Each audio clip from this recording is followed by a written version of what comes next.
Bonjour, dans cette vidéo, on va voir comment faire un décompte en fait qui va partir d'un certain temps et qui va descendre jusqu'à zéro. Hum, Premièrement, je me suis créé un index.html dans lequel j'ai une division. Pour l'instant, je ne voulais pas m'en faire trop avec qu'est-ce que c'était comme balise. Nous, vraiment, ce qu'on veut faire, c'est mettre quelque chose à l'intérieur ici. Timer. Je vais rajouter ici le lien entre mon index.html et le timer.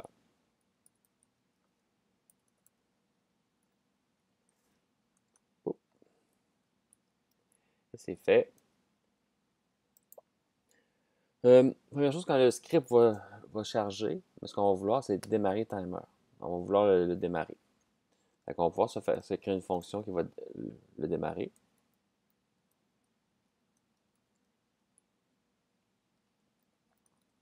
Démarrer des comptes.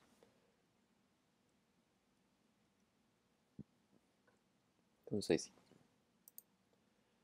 Je pourrais lui passer des paramètres. Pour l'instant, nous, on va le mettre fixe. Fixe. Vous pourriez, dans le fond, vous dire, ben, je veux que ce soit 5 minutes ou ainsi de suite. Nous, ça va être un certain nombre de temps que je vais mettre directement ici. Je vais y aller.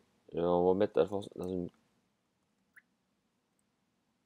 constante. Le temps.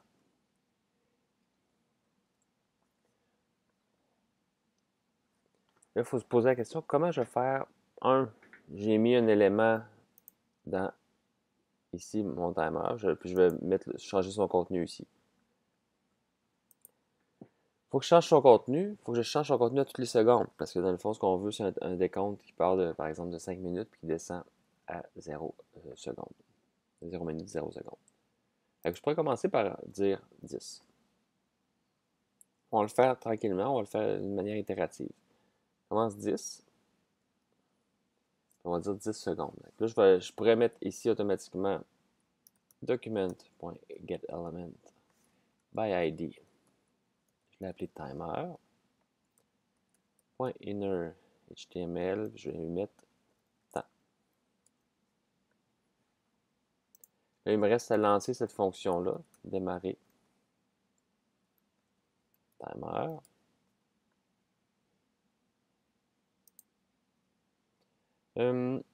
Parfait. Je vais le lancer ici.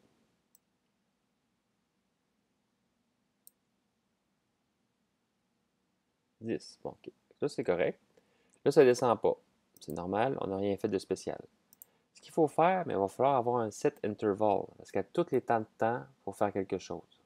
Je vais faire ici, set interval. Diminuer de 1 seconde, par exemple.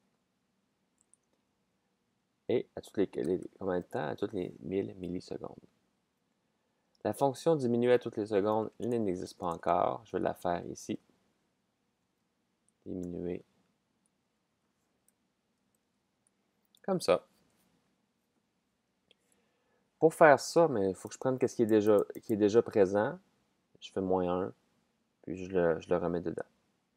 Ça va être le même code ici un petit peu. Je vais prendre ça. Je vais en avoir besoin de 2 fois. Je prends ce qui est dedans.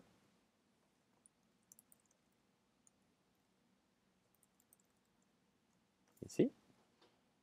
Je le mets dans le temps. Je peux faire ici. Oups. Je vais mettre dans une variable parce que je vais avoir besoin de le décrémenter. Pour le décrémenter, ça va prendre un entier. Ça ici, parse in temps, temps moins 1. Ça va être notre premier jet. Normalement, ça devrait faire 10, 9, 8, 7, 6. On va voir si ça fonctionne bien. Parfait. Donc, on est content. Là, il va se ramasser avec des nombres négatifs. On retourne ici. Avec ça, c'est correct. J'ai les secondes. Ce qu'on va vouloir faire aussi, Mais c'est quand il n'y en a plus, mais on arrête le timer. If temps, je pourrais faire temps moins 1, parce que dans le fond, c'est le temps final. Ou, dans le fond, est-ce qu'on arrête le timer tout de suite quand on aura enlevé la dernière seconde, ou on attend encore une seconde pour le fermer? Mais je pense que ce serait ici. Avec temps moins 1, temps moins 1. Donc, il y a toujours des tests à faire, voir si c'est correct ce qu'on fait. Ça ici, boum, if time moins 1. Mais là, il va falloir que je clear. Clear interval. Hop, je ne l'ai pas. Avec mon set interval, il va falloir qu'il me retourne quelque chose. Ce qu'on peut faire, c'est qu'on peut dire set interval. Il va avoir une valeur ici. Constant. Intervalle. Je vais faire un return intervalle. Comme ça ici. Avec démarrer timer, quand il va démarrer, il va me retourner intervalle. Je vais pouvoir l'avoir ici.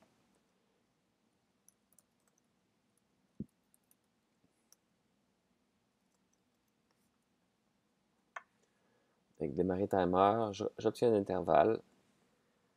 Ça devient une variable globale à mon script. Je peux y accéder n'importe où, donc je vais pouvoir y accéder ici.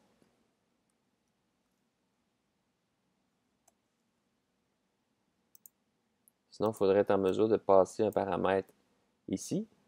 Pour faire ça, on aurait pu passer après ici aussi, ça aurait fonctionné.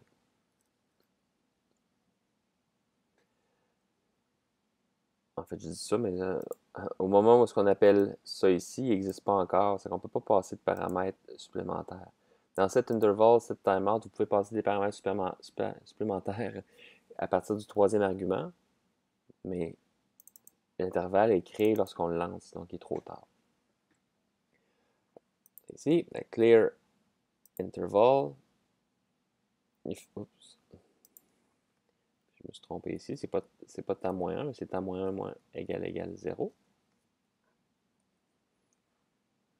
Sinon, if temps moins 1, mais ça va faire des trucs bizarres parce qu'on va avoir un entier. If un entier, qu'est-ce que c'est? Mais quand c'est 0, c'est faux. Toutes les autres, ça va être vrai.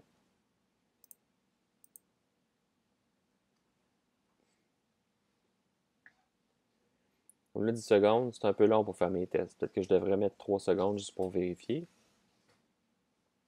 Il arrête à 0. OK, je suis content. Ça, c'est beau. Là, comment je fais pour faire les minutes? On sait que dans le fond, dans une minute, il y a 60 secondes. On pourrait calculer dans le fond ça de cette façon-là. Je pense que c'est comme ça que je vais le faire. Pour l'instant, c'est la première fois que je le fais, donc je réfléchis en même temps que je le fais avec vous. Ça ici, disons qu'on aurait une minute, comme ça ici.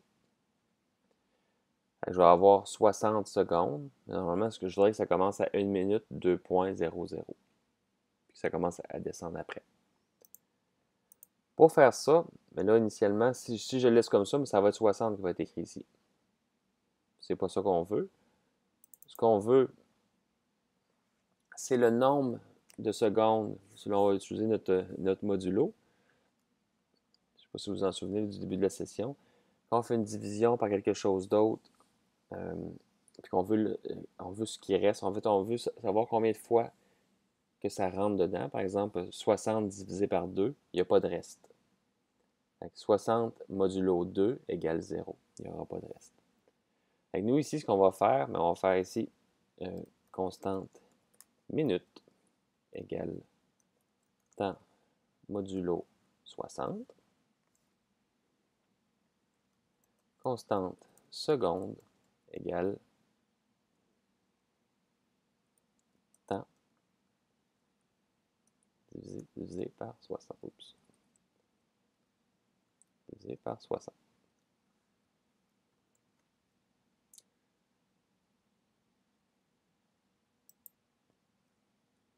En fait, mieux que ça, ça va être le temps moins les minutes.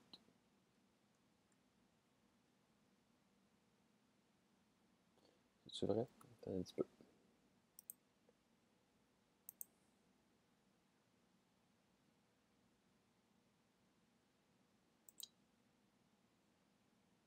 En fait, il y a plusieurs façons de le faire.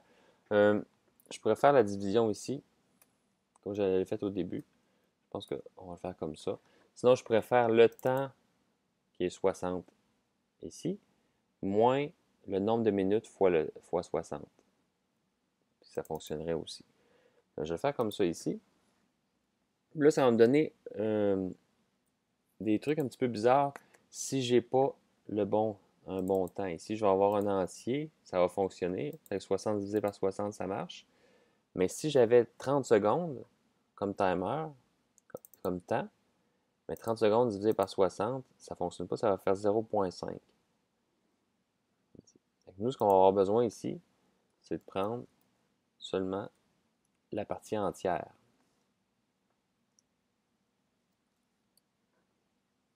Et ensuite de ça, j'ai les minutes, les secondes, mais je peux faire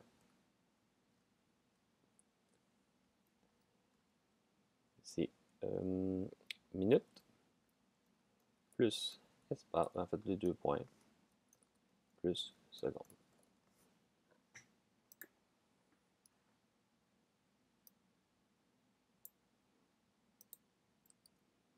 Là, ça va partir, ça va être correct, ça va écrire 1.00, à moins que je me sois trompé, ça se peut. Et après ça, ça va retomber dans le fond à quelque chose de différent. Je n'ai pas fait l'autre partie encore. Je le charge. Hop, 0, 2.1. Je me suis trompé. On va le faire ici. Minute, temps modulo. Ah, là c'est l'inverse. Je vais juste le changer ici.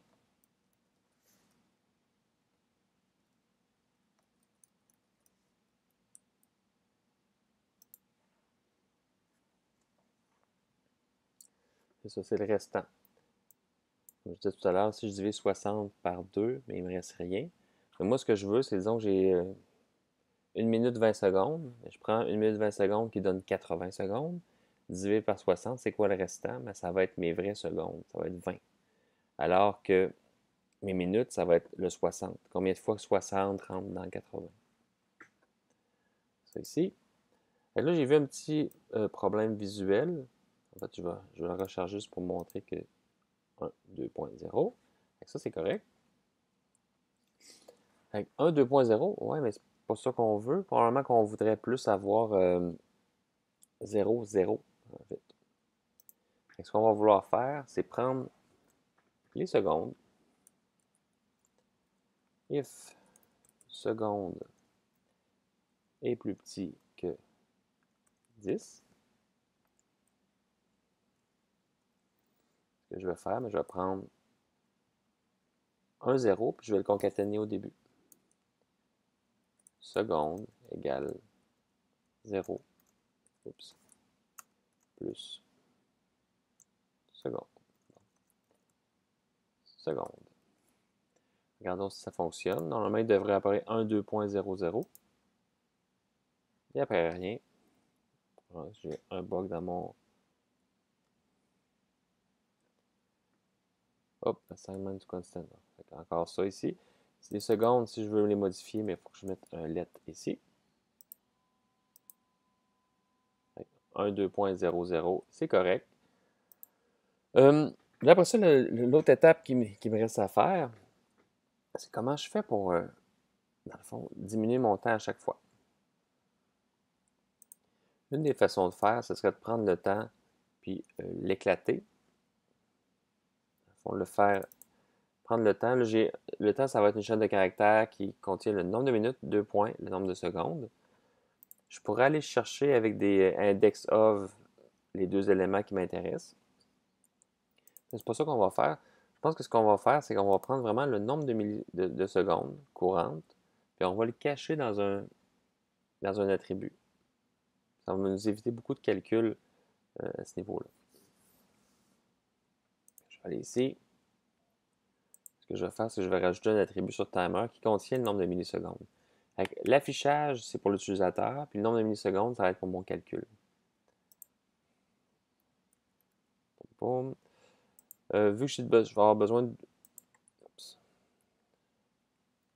point set attribute, je peux lui mettre un data seconde.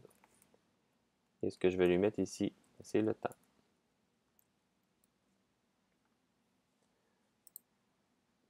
Excusez-moi, je vais l'agrandir un petit peu cette affaire-là. Là, j'ai deux fois cette partie-ci. Si j'avais deux fois, ben, ce serait mieux que je le mette dans une variable pour l'exécuter seulement une fois, puis garder le résultat. Peut-être que je ferai du réusinage après. Je vais. Avec cet attribute, j'ai le temps. Je le mets là-dedans. Donc ici, au lieu de faire get, ben, en fait, inner HTML. Je ne sais pas pourquoi j'ai mis inner HTML. C'est pas ça que je voulais, c'est text content. Excusez-moi, text content. Ça revient au même dans ce cas-ci, mais c'est pas ici. Au lieu d'avoir text content, même chose ici. Au lieu d'avoir text content ici, ce que je vais vous faire, c'est get attribute. Attribute data-seconde. Je vais aller chercher l'information. Je vais le mettre dans le temps. Je vais faire un parse du temps. Je vais faire tous ces calculs-là ici. Donc, on va voir qu'il va falloir les mettre ailleurs. Parce que là, je commence à avoir la duplication de code. Le nombre de secondes, c'est la même chose. Temps ici. En fait, ce qui va arriver, c'est que je vais prendre temps égale temps moins 1. Ici. Donc, première étape, en fait, je ferai un tour par la suite. Quand je change d'affichage ici de mon timer, en même temps, la ligne d'après, je lui mets le nombre de millisecondes, le nombre de secondes, excusez-moi. Ensuite de ça, quand je vais faire mon set interval, lui, au lieu d'aller chercher qu'est-ce que l'utilisateur voit, qui va me causer des problèmes de calcul, parce qu'il va falloir que je sépare la partie qui est avant le 2 points, la partie qui est après le 2 points, ça se fait. On pourrait le faire, ça serait juste plus long. Donc là, je calcule ici data seconde, on va le chercher, je l'obtiens le temps. La première fois que ça va s'exécuter, mais ça va être à 59. Ici. En fait, ça va être à 60. Parse int, je le mets dans un entier, 60. Après ça, j'y enlève 1. 59. 59 modulo 60, qu'est-ce que ça donne? Ça donne 59. 59, ça ne se divise pas par 60, donc le restant, c'est 59. Après ça, je divise pour avoir mes minutes. Le temps, 59 divisé par 60, floor, mais ça va donner 0. Donc 0 minutes et 59 secondes. Encore là, j'ai ce petit bout de code-là ici qui ne changera pas. Ensuite de ça, ce que je vais avoir besoin, c'est de tasser ça ici. C'est la même chose que ce qui est là. Ça, c'est l'affichage de l'utilisateur. Et je vais avoir la même chose aussi pour le timer. Donc, le temps va être rendu à 59 secondes. Je le mets dans l'attribut. L'affichage, ça va être 59 secondes aussi. Et si le temps, ici, est rendu le nombre de secondes, donc je viens de simplifier le tout. Si le temps égale 0, on arrête. Je lance le tout, on va voir où on en est dans tout ça. Oups, not a number, not a number. Bon. Allons voir c'est quoi.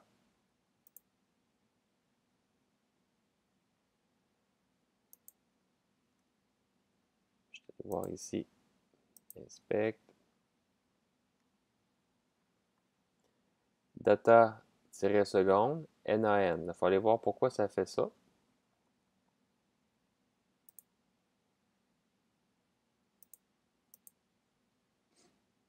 Donc, ça fait ça à cause d'une erreur niaiseuse. Vous voyez ici, c'est écrit date. Ici, c'est écrit data. Normalement, ça devrait être data ici.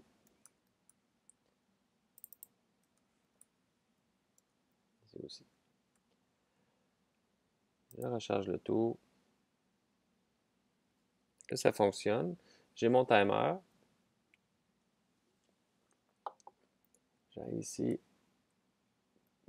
Là, on n'attendra pas à ce qu'il se rende jusqu'à 0. Je vais faire le test rapidement ici.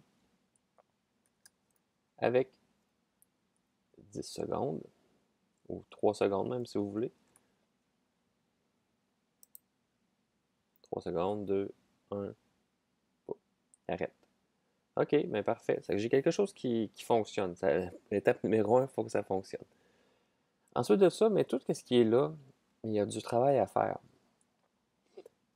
Pour démarrer timer, je pourrais lui passer comme paramètre, ici, NB minute.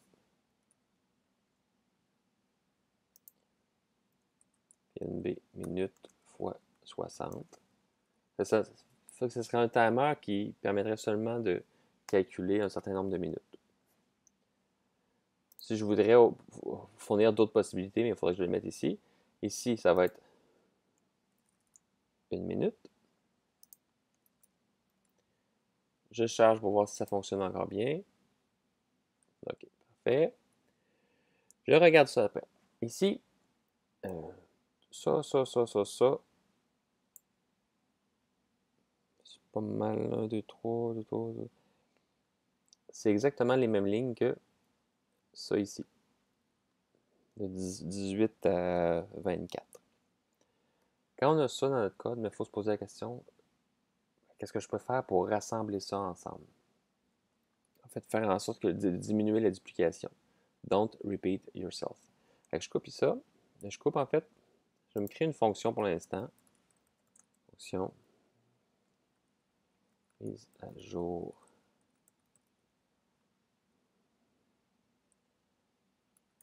Affichage par exemple, ou ça, mise à jour temps. Ça va prendre justement le NB seconde ici, le nombre de secondes en paramètres, et ceci. Avec tout ce qui est ici, je peux tout le remplacer, let jusqu'ici, j'enlève ça. Ça va être mise à jour affichage. Qu'est-ce que je lui passe? Mais je lui passe le temps 30 secondes. Même chose ici. Mise à jour. Voyons. Excusez. Mise à jour affichage. Je lui passe le temps ici.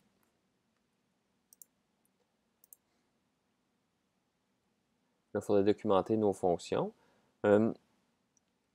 Juste en faisant ça, là, après ça, on va regarder si ça fonctionne encore. Oups. On voit qu'il y a un petit problème. J'ai une erreur. Temps is not defined. Ici, on va aller voir. Hop, c'est vrai, le temps est non défini ici.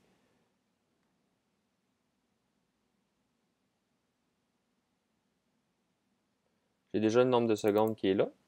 C'est que j'ai pas besoin d'avoir ça. En fait, ça va être nombre de secondes ici, tout simplement.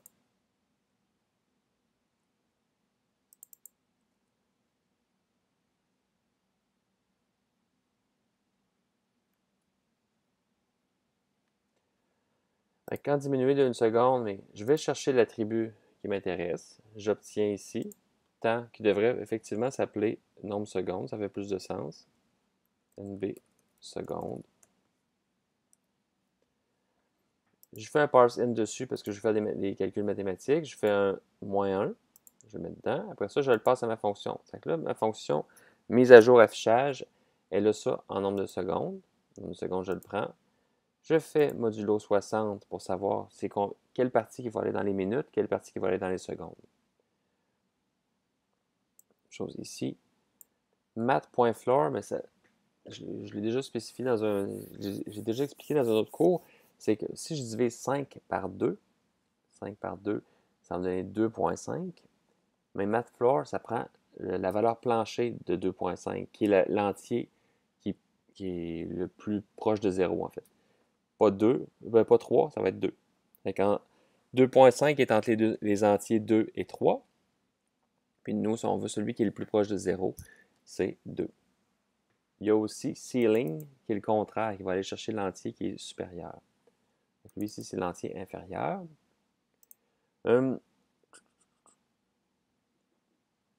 Ici, ça devrait fonctionner. On peut aller voir cas.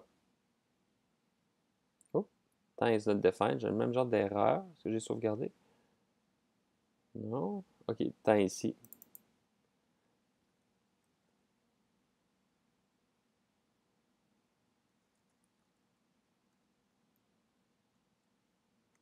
Temps, c'est toujours le nombre de secondes. J'ai fait deux fois la même erreur. Ça fonctionne, ça descend.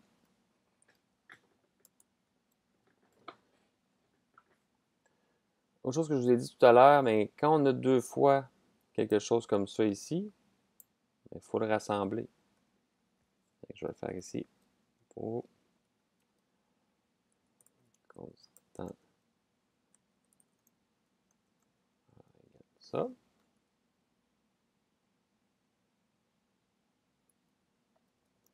Timer ici. Timer ici. Normalement, ça n'a pas changé rien au code, c'est juste que ça l'a raccourci les lignes. Ça fait moins travailler le serveur, pas le serveur, mais le navigateur aussi. Ça fonctionne encore bien. Là, dans la majorité des contextes, il va falloir qu'il se passe quelque chose quand on arrive pour fermer le compteur. C'est bien beau d'arrêter le compteur, mais absolument, il va se passer quelque chose.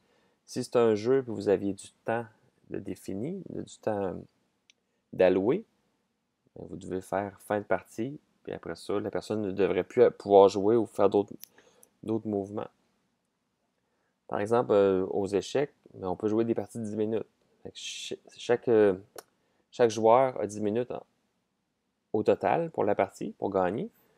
À chaque, euh, à chaque, chacun son tour, on joue une pièce, puis en fait, on réfléchit, on joue une pièce. Le temps de réfléchir et de jouer la pièce, mais pendant ce temps-là, notre compteur descend. Après ça, c'est le tour de l'autre. Son compteur descend. Notre compteur descend, son compteur descend, ainsi de suite. Et le premier qui arrive à zéro, s'il n'a pas fait un échec et mat avant, ou que la partie n'a pas fini d'une autre façon, mais celui qui a le moins de temps qui est rendu à zéro en premier, mais il a perdu la partie. Il faudrait faire quelque chose ici. On arrête le timer, clear interval. Clear interval, ça n'arrête pas le timer, ça l'arrête l'appel à cette fonction-là ici, qui dans notre cas, c'est le timer. Et probablement qu'on aurait d'autres lignes ici. Arrêt du jeu. Ou par exemple, si c'est un questionnaire en ligne, un examen. Bon exemple. Vous faites un examen en ligne, vous avez 5 minutes pour répondre à une question. Mais après 5 minutes, si vous n'avez pas répondu à la question, mais vous n'avez plus la chance de répondre. Automatiquement, soit que ça passe à la prochaine question, ou soit que c'est fini. Ou peut-être que vous avez perdu, ou dépendant du contexte. Vous avez échoué. Vous voyez que c'était quand même plusieurs étapes. Euh, Pratiquement 30 minutes pour le faire. C'est que quand vous allez le faire, ça va probablement vous prendre un petit peu plus de temps que ça, parce que vous allez suivre mon vidéo. Vous allez l'arrêter, et ainsi de suite. Juste pour faire peut-être les mêmes erreurs que moi. Peut-être l'écouter une fois, puis le mieux, en fait, c'est l'écouter une fois, comprendre ce que j'ai fait, puis essayer de vous-même de le faire. Pas essayer de copier chacune des lignes que j'ai fait. Vous apprendrez pas beaucoup à ce moment-là. Bonne chance pour ça.